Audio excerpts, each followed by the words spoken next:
Ito na guys, yung ating pangkapi. Ayan. Ayan. Tingnan natin siya. Ibaba yung ating apple and syrup. Tingnan nyo guys. Oh. Kasi dagdag sarap. Mana yung kape oh. Pwedeng merienda. Pwedeng breakfast. Happy cooking everyone. Our cooking for today is about banana and apple. Meron na naman tayong ibang version sa pagloloto ng banana. It is a part or it is a family of banana cake. So, ito ang aking mga ingredients. Of course, yung banana ko, I have 5 bananas. Then, 2 cups of flour, half a cup of brown sugar, and 50 grams of margarine, perasong itlog. So, ito ang ating gagawin ngayon. Tara guys, samahan niyo ako sa pagluluto nito. Unahin muna natin yung ating half a cup of brown sugar.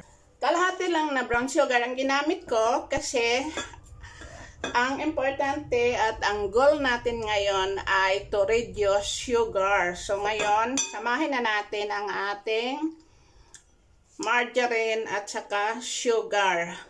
Kasi guys, matamis naman yung ating banana and apple. So doon na lang tayo kukuha ng sugar. So ngayon, ibit na natin itong ating sugar and margarine. Imas ko muna yung ating saging bago ituloy-tuloy ang ating ginagawa. So ito na guys, tapos na ako nagmas ng ating saging. So ngayon, isit aside ko muna ito at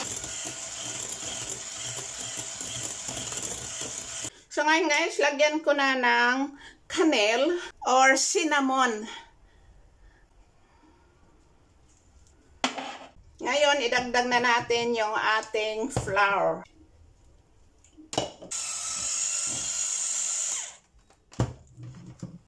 Ngayon, idagdag na natin yung ating banana. Tuloy natin ang pag-mix.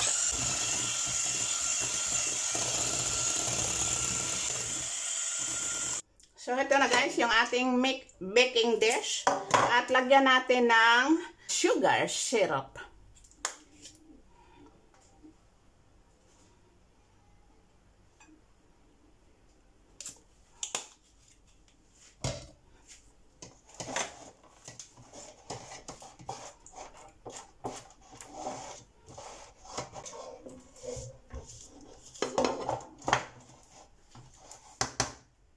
I-layer lang natin guys itong ating apple.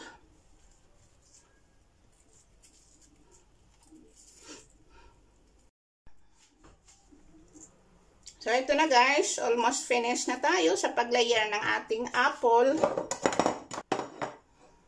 Ngayon, lagyan natin ng cinnamon. Pangpabango. Maganda naman talaga guys yung cinnamon sa apple at saka banana na gamitin.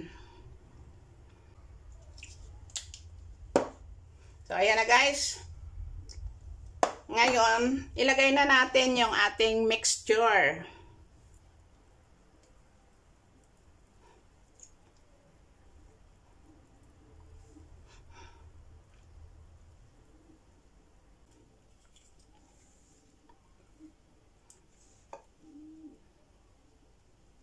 So ito guys, tapos na tayo sa ating pag-prepare ng ating banana cake. So ngayon, lagay na natin guys sa oven ng 45 minutes. Depende sa oven ninyo guys.